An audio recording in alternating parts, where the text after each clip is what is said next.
Hello friends, welcome to my YouTube channel large animal wait.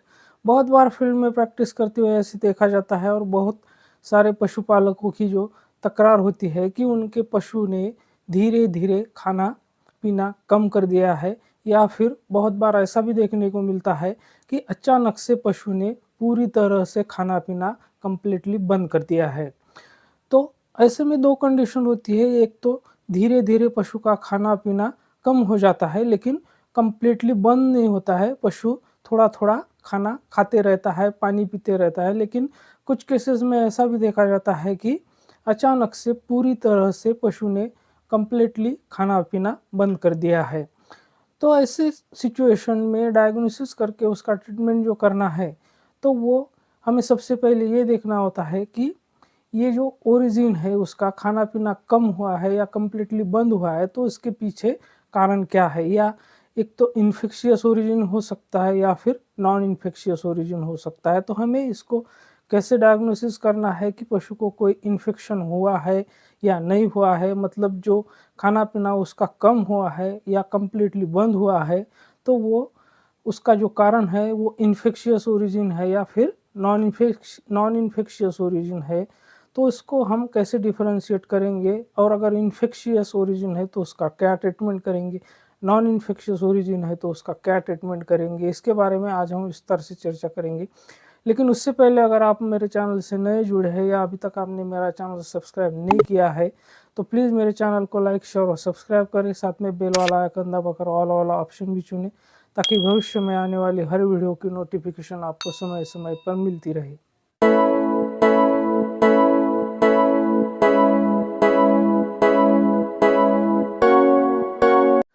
हर पशुपालक इस बात से अच्छी तरह से परिचित है, क्योंकि उनके पशुओं में कभी ना कभी ये प्रॉब्लम उनको देखने को मिली है। उन्होंने कभी ना कभी इस प्रॉब्लम को फेस किया हुआ है कि उनके पशु का अचानक से जो है खाना-पीना वो कम हो गया है। पशु खाना तो खा रहा है, लेकिन जो उसकी नॉर्मल एपेटाइट है वो बहुत कम हो गई है, बहुत कम मात्रा में खाना खा रहा है। या तो फिर ऐसा होता है कि कभी-कभी अचानक से पशु में खाना-पीना जो है वो पूरी तरह से पशु बंद कर देता है। तो ऐसी सिचुएशन में हमें क्या करना चाहिए? तो इसके 2 कारण हो सकते हैं, एक तो इन्फेक्शियस ओरिजिन भी हो सकता है या फिर नॉन इन्फेक्शियस ओरिजिन भी हो सकता है। तो इन्फेक्शियस ओरिजिन का मतलब यानी कि पशु में किसी न किसी तरह का कोई इन्फेक्शन हुआ है, चाहे वो बैक्टीरियल हो, वायरल हो, प्रोटोज़ोल हो, तो इसकी वजह से पशु का खाना-पीना कम हुआ है या फिर कंप्लीटली बंद हुआ है। जब इन्फेक्शन होता है तो हमें इसको डायग्नोसिस कैसे करना होता है कि ये इन्फेक्शियस ओरिजिन है या नॉन इन्फेक्शियस ओरिजिन है, क्योंकि पशु में जब इन्फेक्शन होगा तो उसका जो बॉडी टेम्परेचर है वो नॉर्मल नहीं रहेगा, वो हाई हो जाएगा। वो कम से कम 103-4 फ़ारेनहाइट से लेकर उससे ज़्यादा भी हो सकता है। वो डिपेंड करता है कि पशु में क्या इन्फेक्शन हुआ है, कि वो बैक्टीरियल है, वायरल है, प्रोटोज़ोल है।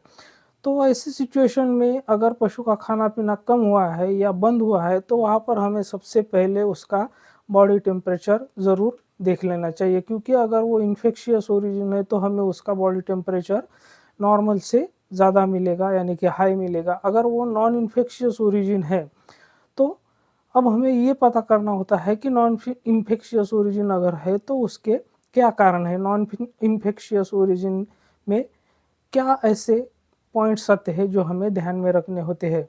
तो जब पशु में अचानक से स्ट्रेस बढ़ जाता है, चाहे फिर वो एनवायरमेंटल चेंजेस की वजह से हो, या फिर खाने-पीने में अचानक से बदलाव हुआ हो, या फिर ट्रैवलिंग की वजह से हो, पशु कहीं से दूर से हम ट्रैवल करके उसको लेकर आए हैं, या फिर जो खाना हम उसको दे रहे हैं वो उसकी क्वालिटी अच्छी नहीं है, जैसे कि रॉटन फूड जिसे हम बोलते हैं, सड़ा गला खाना अगर पशु के खाने में चला जाए, तो उसकी वजह से क्या होता है, जब भी पशु में स्ट्रेस आता है तो सबसे पहले उसकी जो रूमेन की पीएच होती है वो चेंज हो जाती है। और जब भी रूमेन की पीएच चेंज हो जाती है तो जो रूमेन के माइक्रोब्स होते हैं, जो माइक्रोफ्लोरा आता है, तो उसमें भी बदलाव आ जाता है, और इसी की वजह से पशु का या तो खाना-पीना कम हो जाता है या फिर कंप्लीटली बंद हो जाता है।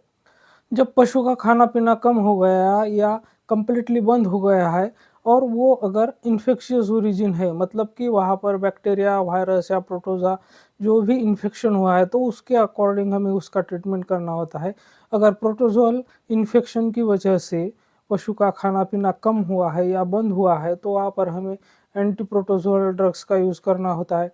अगर बैक्टीरियल इन्फेक्शन या वायरल इन्फेक्शन की वजह से हुआ, तो वहाँ पर हमें एंटीबायोटिक यूज़ करना होता है और साथ ही में हमें जो non steroid anti inflammatory drugs है, एंटी हिस्टामिनिक है, मल्टीविटामिन्स है, इनका भी हमें वहाँ पर उपयोग करना है। और हमें एक बात ध्यान में रखनी है कि जहाँ पर नॉन इन्फेक्शियस ओरिजिन यानी कि पशु का बॉडी टेम्परेचर अगर नॉर्मल है, हमें कहीं पर भी किसी इन्फेक्शन के पशु में साइन नहीं मिल रहे हैं, तो ऐसी सिचुएशन में हमें एंटीबायोटिक को अवॉइड करना है। हमें एंटीबायोटिक का अननेसेसरी यूज़ वहाँ पर नहीं करना है। तो ऐसे सिचुएशन में जहाँ पशु का बॉडी टेम्परेचर नॉर्मल है, तो हमें अच्छे से उसकी जो रूमेन की मोटिलिटी है, वो भी चेक करनी है, रूमेन की पीएच चेक करनी है।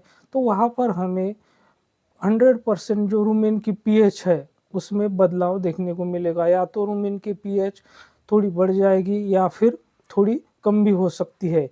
जैसे कि नॉर्मल रूमेन की पीएच, अगर जो पशु घास चरने जाते हैं नॉर्मली, तो उस पशु में जो रूमेन की पीएच होती है, तो वो 6 से 7 के बीच में होती है। लेकिन जब हम उसे कॉन्सन्ट्रेट ज़्यादा मात्रा में देते हैं या फिर जो प्रोटीन होता है वो ज़्यादा मात्रा में देते हैं, तो फिर ऐसी सिचुएशन में रूमेन की पीएच कम ज़्यादा हो जाती है।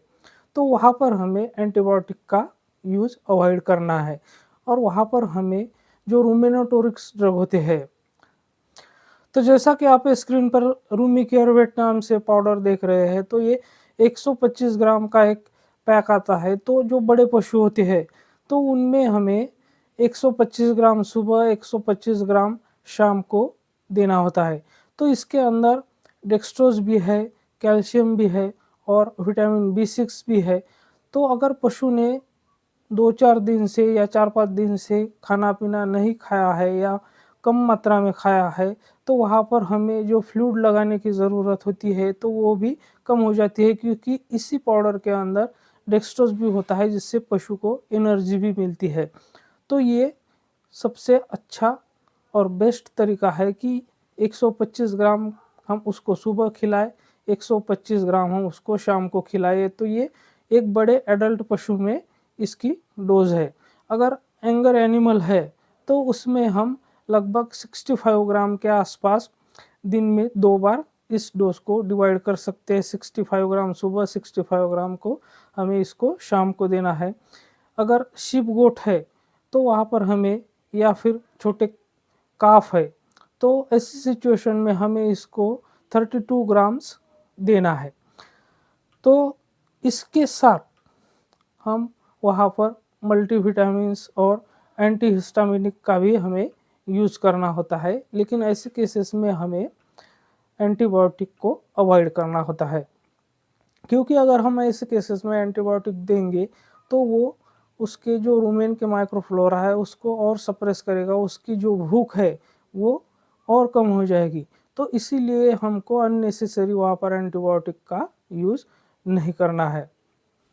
और ना ही हमें वहाँ पर जो non steroid anti inflammatory drugs होते हैं उनका उपयोग करना है, क्योंकि वहाँ पर बॉडी टेम्परेचर उस पशु में नॉन इन्फेक्शियस ओरिजिन अगर है, तो वहाँ पर हमें बॉडी टेम्परेचर भी नॉर्मल ही मिलेगा। इसीलिए हमें जो non steroid anti inflammatory drugs और एंटीबायोटिक का वहाँ पर यूज़ अवॉइड करना है, और जो साथ में हमें उसको मल्टीविटामिन्स भी देने हैं। तो इस तरह से हम बगैर एंटीबायोटिक के उस पशु का ट्रीटमेंट कर सकते हैं और पशु को अच्छी रिकवरी भी मिल सकती है। तो मेरे साथ बने रहने के लिए आपका बहुत-बहुत धन्यवाद।